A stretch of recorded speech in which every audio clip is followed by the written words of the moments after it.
Good evening, ladies and gentlemen. Welcome to a brand new episode of Flesh Wound Farce, where we review and discuss your and our favorite comedy films. This is the world's first and only combination trivia host and professional wrestling announcer of Chilean descent that currently resides in Southern California, Ozzy V. And with me, as always, on this program, first in the Northern California Bay Area, world famous juggler Greg Larson. How you doing, Greg? Doing swell. How about yourself, Ozzy? I'm a little annoyed. I'm not just a little, actually a lot annoyed. I went to go get Chinese food the other night, and I opened my fortune cookie, and the fortune was something along the lines of, don't let compliments get to your head, or something like that. And I'm thinking to myself, how is this a fortune? This is no fortune. I got fortune effed. I don't want to say the other word, so Todd doesn't have to bleep it. But like, since when do I get compliments? That's true. Also with us, ladies and gentlemen, Flesh and producer Todd. How you doing, Todd? I am chilling. As always, fantastic. So this week we do get to review and discuss the 2012 film The Campaign, considering the current political season. Todd, do you have a trailer available? I do. It's a Green Band trailer. How's my hair? Strong. So strong. My hair could lift a car off a baby if it had to. Absolutely. Well, I like to hear it. Education is our future. Farmers are this nation's backbone. Bankers, Women, veterans, Filipino tilt-a-whirl operators are this nation's backbone. Salamat. Cam Brady will win his 5th term in Congress simply by signing the registration ballot. That's one of the perks of running unopposed. let's get this bad boy signed. I don't know if that's supposed to be pushing or pulling. Hey. Who is that guy? This has been my dream. Running for office. You're challenging our 4-term congressman. How do you expect to do that? Did I say that again? Now that I'm running for Congress, we're going to be under a lot of scrutiny. Anybody have anything that they want to share with us? I said the Lord's name in vain at school. Is that it? I went to the petting zoo and I let the goat lick my wiener. That guy's a weirdo. I'm gonna smoke that clown. We've got some work to do, right? How you doing? Hate to break it to you, friend, but your balloon's getting ready to pop. And that balloon's full of your own butt toots. Are you trying to trash talk me? Your mama's like a vacuum cleaner. She sucks, she blows, and gets laid in the closet. That's what nuts feel like. Washington, D.C. is a mess. How do you say it's a mess in Hebrew? Balagan. Donkey Kong? You want a holy war, little man? Let me hear a Cam Brady 012. Oh, shove a throwing star up a Chinese monkey.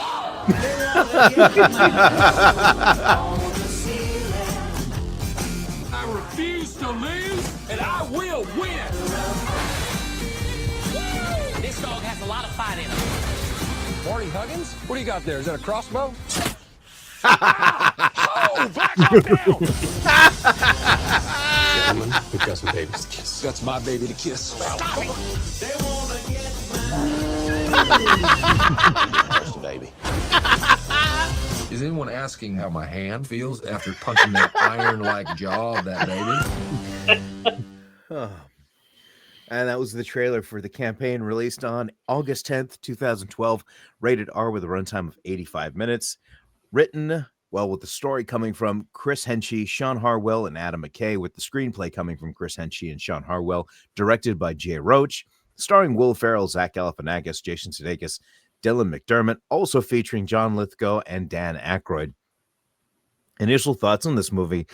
I remember seeing it when it came out and really enjoying it in the theater. However, I never saw it again.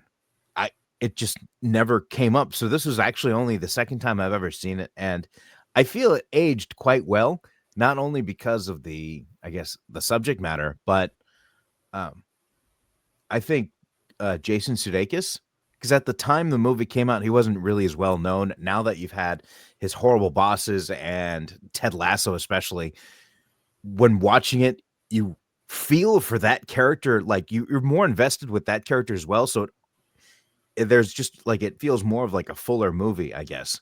Mhm. You know, whenever you see like a movie from back then, you see now someone who stars in movies in a supporting character, it just makes that it makes the movie stronger. Like from that kind of perspective, I guess, and you enjoy it a little bit more, knowing you could, I guess, trust the performers because you've been that familiar with them, and especially Dylan McDermott, who you're not seeing in you're not used to seeing in comedies pop up the way he pops up, and his shtick throughout the movie. You don't really see him get to do that. That was also really, really fun to see, and I'm pleased in my opinion, how well the movie aged. Is my initial thoughts. How about you guys? Yeah, I definitely remember when this movie came out, and it was a fictional comedy at the time, and that was fun. But yeah, I was actually working on ships at the time when I first watched it, and so I was a little alone because there weren't as many Americans that I was, able to watch it with. So it was a great time to enjoy it. But were there Filipino tilt-a-whirl operators there? They did not operate the tilt-a-whirl, No, but yes, many Filipinos on the ship indeed. So You guys should have known that cruise workers are this nation's backbone. That's right. That's right. So, but I was stoked I hadn't revisited this film since then, and I did have fond memories. So this was an exciting one to revisit. Todd? See, I'm the opposite. I don't think it aged well because this fantasy world became a reality world. Right. I think it's hard. I'm the opposite. I didn't find it as humorous as I think you guys did this round. I was just like, this is too close to home now. This is the stupidity we live with daily.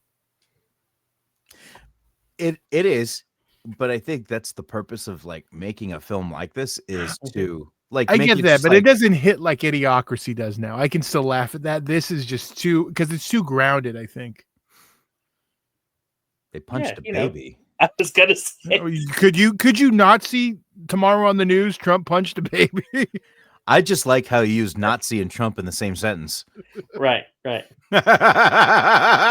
We just lost like 75 subscribers. Yeah, right. Sorry. But come back for Dan. For the record, I hate all people in office. It's all a fucking sham, but whatever. So I don't have a side, so I don't give a shit about any of them. I think what helped me enjoy it more, I guess, despite how true to life it may seem, is I really enjoy seeing Will Ferrell really take on a character, and you can forget you're watching Will Ferrell. See, that was the other issue. I just see he's just doing George Bush from Saturday Night Live the whole time for me. It's like that, but I didn't, and I get your point, but I still saw that George W. Bush type of character. I didn't feel any Will Ferrell from like Anchorman. I always see Ron Burgundy, right? I think that's his like perfect role where he's able to completely escape. You see nothing of Will Ferrell. That is Ron Burgundy. He's done like interviews in character. He has the Ron Burgundy podcast, which if you hadn't had an opportunity to listen, and if you can fathom like 15 minutes worth of commercials on a 30-minute podcast, it's hilarious. Like he is a genius. Right? Is that still going on? I haven't checked because, like, there's an ad every 2 minutes on that podcast. Yeah. It's you really didn't have time to play video games, much less listen to podcasts. Like before in fact, I stopped listening to that podcast in the car because I would be laughing too hard that I'd start to see spots while driving. So I had to stop watching in the car. But back to my point about Will Ferrell in this movie is that Talladega Nights came out. That was fun, but I still like every like 2 minutes. That's Will Ferrell. That's Will Ferrell. That's Will Ferrell. Here, I got so immersed into it. I kept seeing the politician character. I didn't see Will Ferrell at all as much, despite obviously looking like him. But he still portrays it in a way that forces you not to think of him, but to think of that George W. Bush type of personality, that politician who doesn't give a shit about anybody and just runs unopposed. It's a great premise because that can happen in actual towns. If somebody runs unopposed, they just get the seat. Yeah. So it's fun to see this kind of scenario where you have an incumbent who's just used to getting it, and then in comes a guy, obviously financed. You see what can happen, and you see what happens when they endorse a candidate who actually has morals, which it's refreshing and almost like it kind of gives. I guess it reminds me of Star Wars and the Death Star, how they built a weakness, or rather, there's one weakness where you have to fire this missile into this one thing and the whole thing explodes. And that's what I feel like it's like with politicians right now, is you just need one targeted moral victory and then everything can explode, right? We've just been missing the target the whole time. Nobody's been using the Force, and that's where we're stuck in this loop that we're. I love that you go Star Wars and not like Mr. Smith Goes to Washington, which is. Well, Greg, I am the Star Wars right stunningly stupendous student of stupidity. That's fair. No, it course, makes I'm makes sense with the Empire, and It does, It all lines up. Yeah. My thing is, I just don't like politics in general. So, like, this movie doesn't really. There were some funny bits, but it doesn't really just work for me because, like, I hate all that shit. So let's get into our favorite moments. Todd, you want to go first? I will, since I probably have the least out of the bunch. And I got to go with the debate, the trash talk. Just when we saw it in the trailer, the bit where they're doing the whole trash talk, and Which, that by whole the way, bit. I do want to say how they swapped out lines in the trailer from what's actually in the movie, so that way, like the lines in the movie are better than the ones that are in the trailer, and I love that aspect of it. So that way, you're getting a bonus when going to the they were more of the rating than the trailer, so yeah, that's right, why exactly. I'm not saying them, but yeah, that whole scene that got me. Greg, I think that was my favorite bit. This is a hard one to choose a favorite moment from, because there genuinely are a massive amount of laugh out loud moments in this film. But the trailer touched upon it, and it's when the kids are having to reveal things that they've done and be honest and open up. Like, that entire scene was brilliant, but specifically when one of the boys goes, I put a firefly up my butthole so my farts would glow. Oh, that cracked me up good. that actually was that scene was the top of my list. Not because of how I reacted it, but when my wife watches a movie with me, one of these movies, it is so rare that she'll laugh very hard. But that scene, especially, and you know what, maybe I can just jump with the, like, because it's good. The kids are going back and forth. And then the wife ends with, I pleasure myself to Drew Carey from The Price is Right. That, like, for the first time, I saw my wife actually push herself away from the table and just like belly laugh, just because of like the rapid fire. You know, she's had kids, so when he says his first thing of wrongdoing, not the using the Lord's name in vain, but the line says, I let the goat lick my penis. Yeah. Right. She started laughing and she said, but kids say stuff like that. And then they just kept going. Right. And it just kept tightening. And then when the wife comes in with that line, that she lost it. So yeah, that was on my list. That got me to laugh quite a bit too. I know it's in the trailer, but I can't help but lose it every time it happens.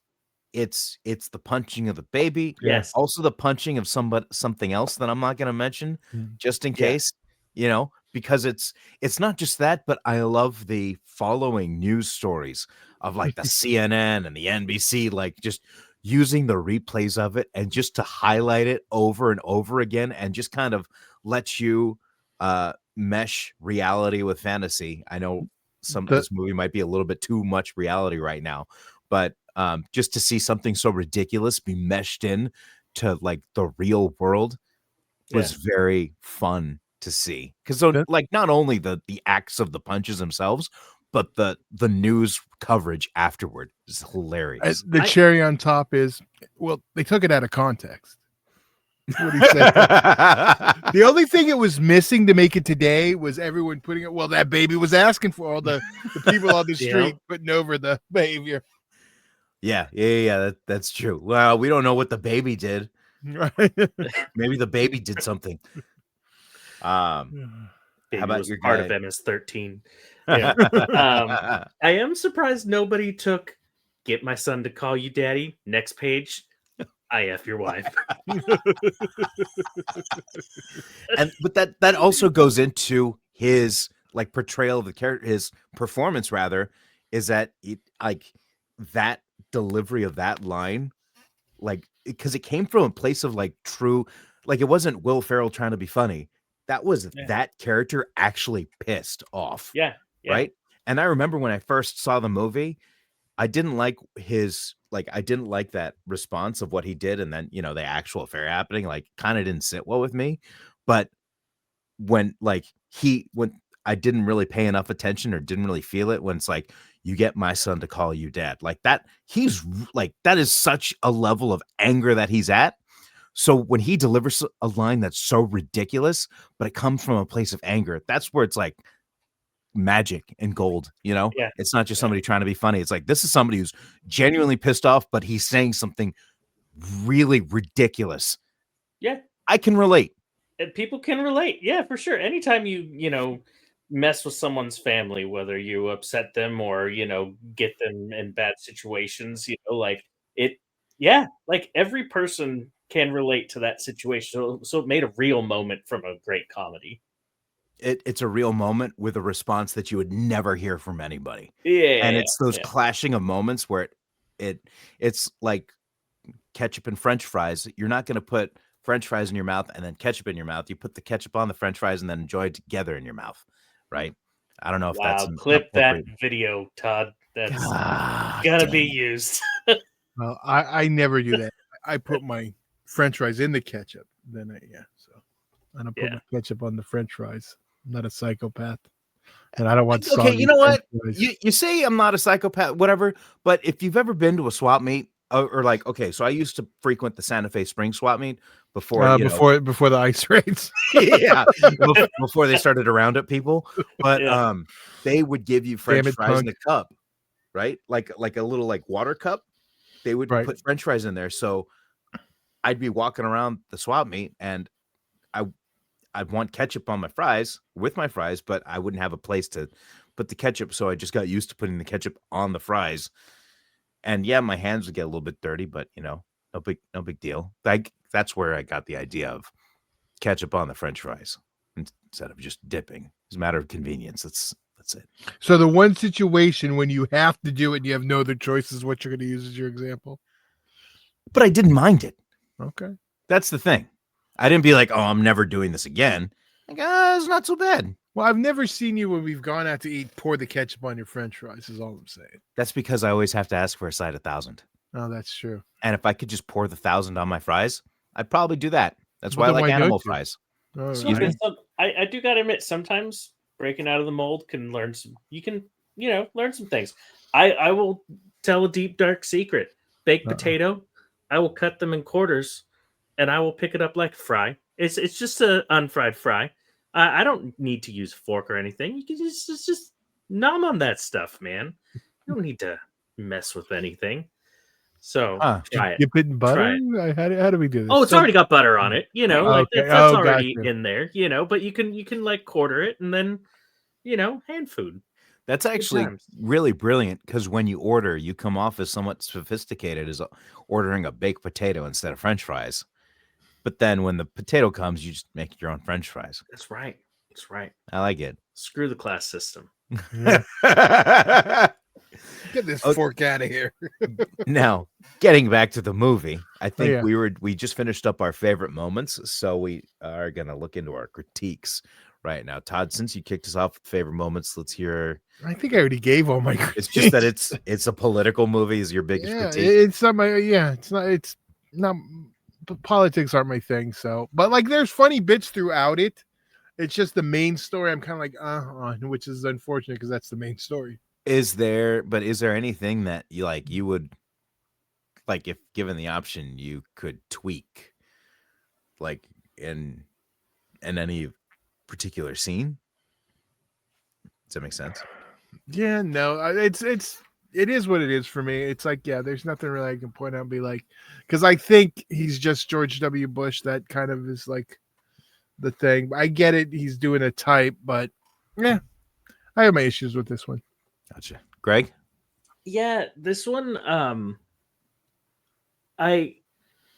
all about actors getting paid and having moments and, being in roles that are different than what they're best known for. But I do feel it was a waste of the talents of Dan Aykroyd and John Lithgow. Like, I don't think they either there wasn't enough of them or they didn't have enough time to shine. I wanted more from them. They did great with what they had. But I don't know, when you see powerhouses like them, you just want to see them more sometimes. And the bit part was, unfortunate, but I guess that's what they needed for that moment. They kind of come off like the brothers from Trading Places. To me, the Dukes, they kind of remind me that was their position in the movie. Mhm. Not really what they were. That's actually really, really interesting that you bring that up, though, because the two that Lithgow and Aykroyd were portraying were the Koch brothers, Right? The real life Koch brothers. Right. So when you say these two reminded me of the two from Trading Places, the Mortimers, you could kind of look at Trading Places and be like, oh, the Dukes. It was Mortimer Duke. The Dukes. Yeah, sorry.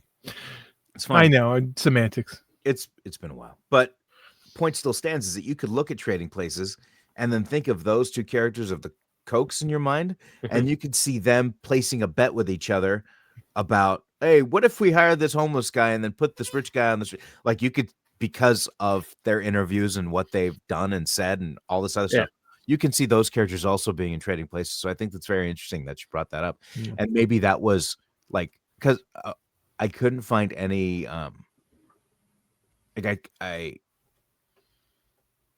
couldn't find anything that suggested that they kind of did this movie for fun. Like, it was kind of like a long shot choice that they would want to do it, but because of the script itself, and it's kind of like putting something in a time capsule so people can see like down the line, be like, okay, it's always been like this, but I have a feeling, and I would love to get this information. It's just not unfortunately, I can't find any of this anywhere. As if Aykroyd had the idea, we should portray these two just like the two in Trading Places, because it makes a lot of sense.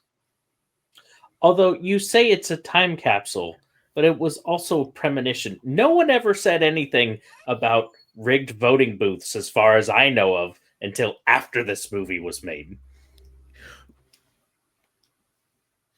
Voter fraud in, like, when they were talking about voter fraud actually it was 2020 that voter fraud was like being talked about because but you have to go back to Hanging Chad before that. No, well, the hanging, yeah, they're right. Well, the Hanging Chad was back in 2000 between Gore and Bush, but that was still with the papers, right? Yeah. But in terms of voting machines, voting a particular way, like, it's funny how voter fraud with these machines have been hacked was the excuse used as to why a certain individual lost in 2020. Yeah. Whereas we see, well, he got his. Yeah. Can we just have a shot of Trump punching a baby? I mean, like, that's just. I'm sure that there's AIs of that already. Yeah. Well, if there's not now, there will be after this episode. And I want to see Stormy Daniels in the background smile. That would explain what happened to Eric Trump. Yeah, whatever. I only know all these people from The Apprentice. It's his son, and he's kind of a moron, like, more than the others. So maybe Trump punched him. I don't know. So I believe I need to give a critique. Greg, did you give one yet? Yes. Okay. While I do really, really love movies that are under 90 minutes, I do feel that with the talent involved, Greg, to your point about Lithgow and Aykroyd, is you could have gone a little bit more. You could have pushed this, I think, to 100 minutes and it still would have been fine. Well, the extended cut was 95 too. I'm sorry. You sent the extended cut. I watched the regular. Yeah, well, I wish I would have too.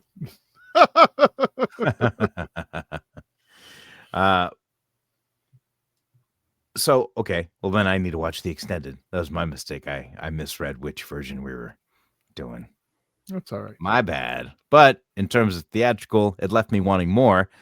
Todd watched the extended, left him wanting less. But in cases like this, I know it's more the extra riffs. So there might be a little bit extra at that dinner table too scene. That's what I would figure, because that's usually when when you have these types of movies that are From like the R-rated, comedies from this era. it's usually extended scenes that are just a little bit raunchier. But I'm talking about like Greg, to your point about more scenes with Aykroyd and Lithgow. But I think a possible intention of the movie was try to make it as short as possible, so that way more people will watch it. Because when a movie's short, I think people enjoy it more. Yeah. And that leaves them wanting more. So then it'll stay in their mind more instead of being, oh my gosh, when's this movie going to end? When you're out, you're finally done with it. And then you just forget about it because you want to forget about it. So if this was kind of a situation like, let's make it as short as possible, so that way it'll resonate more. I think it was a possibility, but I think it could have been a little bit longer. Could have had, I mean, granted, I didn't see the extended scenes, but I'm not just talking about, just like some of the comedic scenes that are extended could have been raunchier. I don't mean by that way, just like a couple of more scenes to give. I'd actually, Greg, to your point, to Aykroyd and Lithgow, and let them kind of do some more. I think if this movie was made today, we'd probably get some of those scenes because we've been witness to some things that were unimaginable at the time. So, and I just quickly glanced over it. It doesn't look like it is extra riffs. There's just extra little scenes throughout. A couple alternate takes. Gotcha. The scene with the Bibleopoly, where he goes back to the family's house. I think that you may not have seen. Or no, there's some changes. But either way, there's about 10 minutes worth different. So yeah, so for me, the critique almost feels like it's too short and could have been just a little bit longer. So maybe we're not re-reviewing it just because you're going to watch extended. Just saying. Dang it. Okay. Now, I do kind of want to tangent on that a little bit about people enjoy shorter things. After just watching an older film, I do want to say, thank God that we have gone away from the 10-minute movie intro of credits, and we now put the credits at the end. You mean when they used to be at the very beginning. Okay. Yes. Not a credit sequence, but a credit. Yeah, where they're at the beginning. Like it would go through the names for 10 minutes. The Wizard of Oz. But at the end, it would just say the end. Yeah. Because when we watched House on Haunted Hill, it started, which by the way, we got to see a Tom and Jerry cartoon beforehand, which was great. And the film was all messed up, so it had stained red, and so it made it even better for Halloween. Anyway, but yeah, the movie starts, and then it's just all the credits and the intro music and everything, and I was like, I feel like I'm watching all the ads you now see before. How long this is taking. I went to the movies to see that Springsteen biopic. 35 minutes of trailers in the IMAX. Wow. That's not cool, especially how long's the movie? 2 hours. Okay. Well, because I remember when I went to go see Oppenheimer last year, or whenever it came out, it might have been 2 years ago. This was a 3-hour movie, like on the dot, 3 hours, right? Yeah. And I counted how long the trailers were. 30 minutes. Yeah, but Ozzy, you know that you love those trailers because you're like, finally, I'll make it to a movie and see the beginning.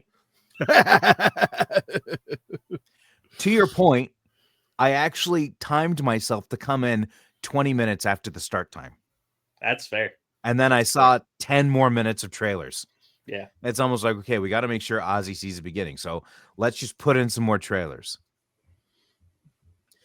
I'm just glad AMC stopped doing the couple with the Coke and then doing the movie scenes. Just if you want to do, and because they would do that and they would do Nicole Kidman.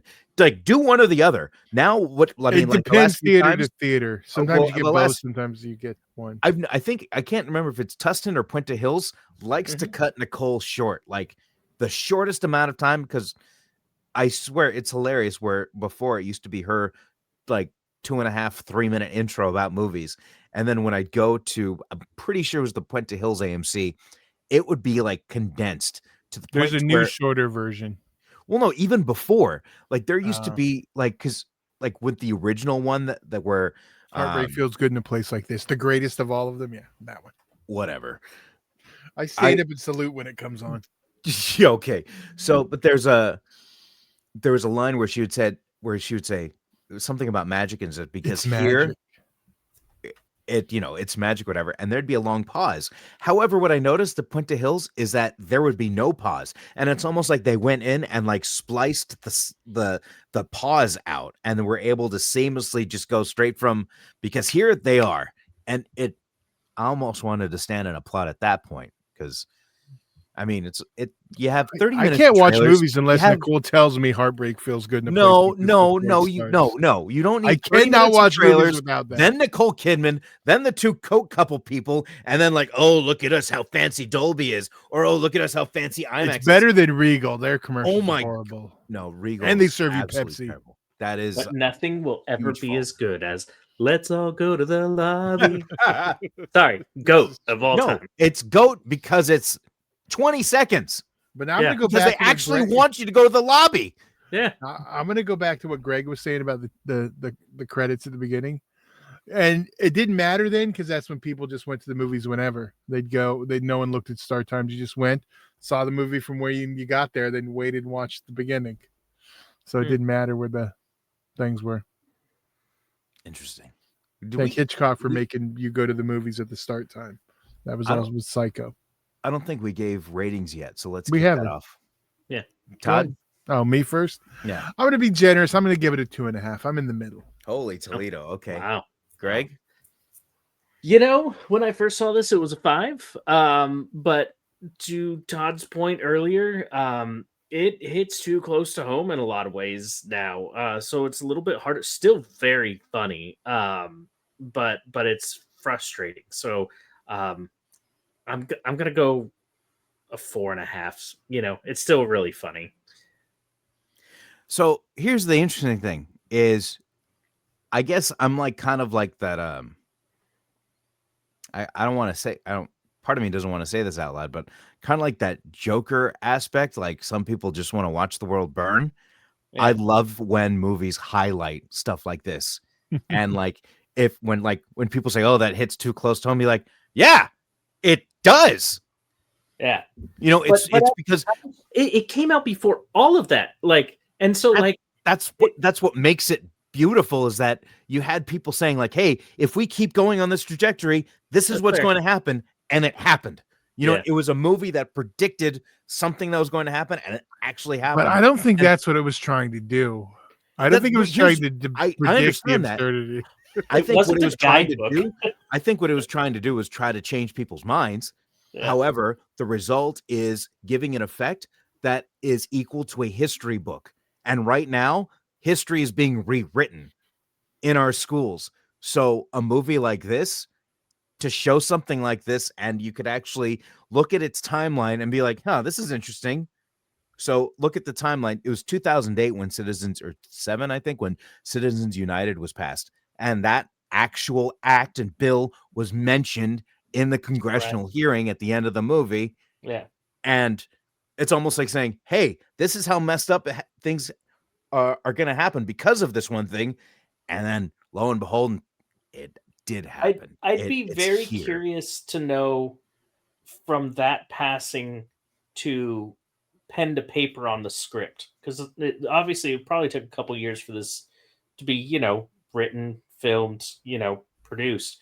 I'd be very curious when that, like, oh my gosh, I see this happening, kind of went down. I think it was the very beginning. I think when that bill was passed, the Citizens United, I think like that's when, I mean, I don't think that's exactly when they thought of the idea of the movie, but I think a lot of people started kind of predicting what would happen. Like, Yeah. okay, this is allowing a lot more money to politics. So what would stop this from happening? Right. And I know this is a recent movie, and I know, we're not going to review it for a while, probably till it comes out on digital and whatnot, but Good Fortune kind of has a message like that, where there's a line that said towards the beginning where it's the American dream is dead. And there's nothing that resolves that line throughout. At the end of the movie, that statement is still true, right? 'Cause personally, I enjoy when art can imitate life, but to a point when, like, this is entertainment at the end of the day. People gravitate towards entertainment. So if you can give them a story about, like, something that could fit in the real world, it kind of has, I like the effect it can potentially have on people. Wasn't it Jon Stewart that said something along the lines of like comedy is the bellwether of society? At this point, Yeah. because you don't, like, before Nixon, news. So, like, for a major network, any member of the news department was not allowed to talk to any member of the advertising department Mhm. before Nixon, right? And after Nixon, that all went away, right? And we could talk about Anchorman too, because that kind of talks about that, about, snipping that restriction and then seeing what happens when you have your marketing talk to your reporters, and then what can happen there. Yeah. But I personally love when this. Did you give it an actual rating, Greg? Yeah. 4.5. 4.5. So funny thing, but Did like, you, saying Ozzy? all that? Yeah, I was about to. Oh, That, okay. that's what I was leading up to. So I was saying all that. When I first watched it, I was actually closer to a 4.5. Now I'm like a 5. Interesting. Because it's almost like there's a part of my brain that's saying, yeah, F you, everybody. This is what was going to happen, and it actually happened. Because I love when a movie can predict something like that and it actually happens. It's almost like you look at the movie and you think to yourself, wow, how could people like let that happen? Right. And now this just exposes that potential thought to more people. Right. Okay. Yeah, this is happening. Like, and we're probably this close to getting a Chinese factory and calling it insourcing. Like, I feel we're like this close, whereas back at the time it seemed kind of like oddball crazy, but now it's like, I could see that happening. We're very, very close. So it's actually a 5 now for me, because Interesting. I love to see, like, it's like getting hit in the face with truth almost. And it makes me laugh at the same time. That's like that, because in real life, like, yeah, stuff can happen, but in real life, stuff's funny too.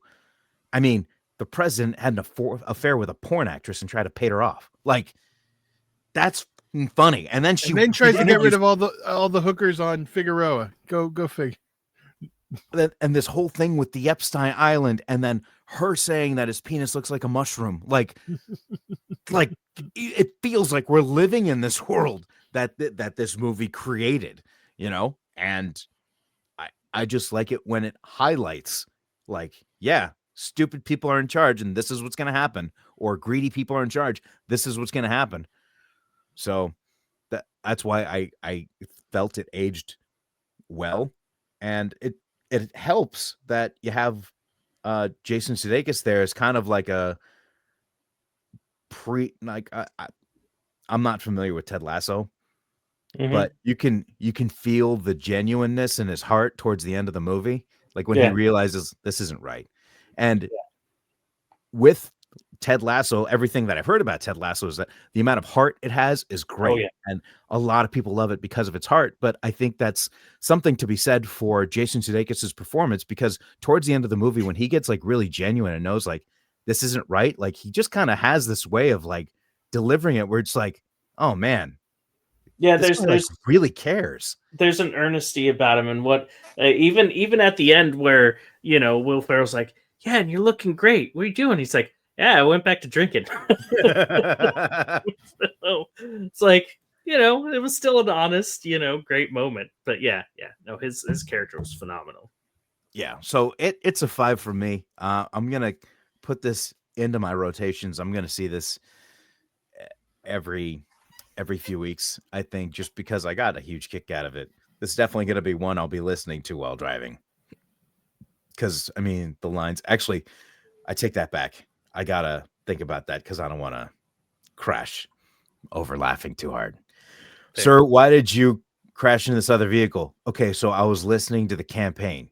Because What this mom campaign? masturbates during Drew Carey. Price is And Right. then she said, I pleasure myself to Drew Carey on The Price is Right.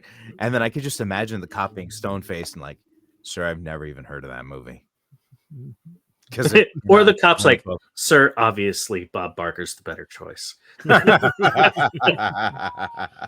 I'd have He's to like, be I over- rubbed one out to the Barker's beauties in my. All right. So, All right, on that ladies note. and gentlemen, if you do happen to be in the Orange County, California area this week, I'll be hosting trivia at the Rush Barn Grill in Lake Forest beginning at 7 o'clock. Also hosting this Wednesday at the Brewery in Placentia, also at 7 o'clock. Both nights free to play and prizes for the top winning teams.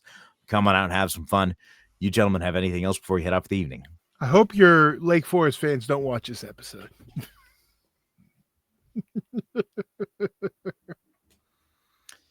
Help my Lake Forest. Oh, you know what? I'm okay. It would actually be Los Alamitos that I would. Need to be Oh, worried okay. about. Okay. Yeah. That's the one I need to be worried about. With South in fact, County, I stereotyped. My bad. no, I see what you're saying with South County. However, You've Los told me Alamitos South. is like, Lots of red hats. you It's know, close to Huntington Beach. well, I mean, I hate, okay, like a bit Maybe of we actual should- maybe we news. should just end. No, I mean, like, listen, I'm just being completely truthful here, and I'm not trying to like pinpoint anything, but you guys know I'm of Hispanic descent, and I used to host trivia out there. And Los Alamitos is the only, or was at the time that I was hosting trivia, was the only city to cooperate with ICE and federal raids. So it felt awkward hosting trivia there because it's like, hey, you guys, like, I've introduced myself. I'm of Chilean descent, right? So you guys know where my parents are from, right? Nothing, so They're like, that's one of them. I genuinely think there is a lot of people who refuse to play trivia because I came in wearing a mask because there was moments during the pandemic where it was like it was around May because like the shutdown first happened in March, right? Then like a couple of months happened, and then like, okay, Memorial Day, everything's fine. Like, wait, what? How could everything be fine? So then the restaurant's like, all right, we're doing trivia on Wednesday. And I'm like, are you sure? And then my boss is like, just be sure to wear a mask. And I'm like, oh man, I'm gonna get so much flack from it because I know the crowd. So of course I walk in there and I could tell like half the people were like, rah, rah, rah, rah, rah, right? And one point I go because I got one bad Yelp review from hosting in that area because I didn't ask a man and his 3-year-old son if they wanted to play trivia. Yeah, they would have done really well on the potent potables question. Anyhow, Can I just say, when you were telling this story, like, because you were going from your Hispanic descent to Chilean descent to a situation and wearing a mask, like, I don't know why, but I thought you were talking like, you came in wearing like a luchador mask one day. No.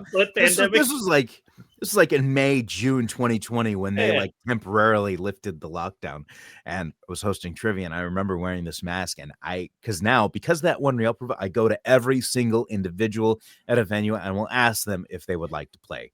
So as I'm going around, there was one guy who had said, because I asked him if they want to play, and then he said, "Oh, we can't hear you with that mask on." Worst mistake this guy's ever made in his life. Because I'm going to stay back a little bit. Thank you. So I'm going to be back. Let me get back a little bit further. So I'm like, I'm sorry. I said I'm hosting trivia and I wanted to know if you wanted to play. Do you want to play? And then the back half of the restaurant, I could see everybody just like, and then some of the regular teams were just like shouldn't have done that. You shouldn't have done that, because after that moment, nobody said anything else. But I know how they felt. They just knew they couldn't say anything to me because they know I'd clap back. So that's my fun story. And on that note, this concludes our episode of Flesh Wound Farce. Feel free to check back next week where we'll have a brand new episode. So for Flesh Wound producer Todd and world famous juggler Greg Larson, I'm Ozzy V, and we'll see you next week right here on a brand new episode of Flesh Wound Farce.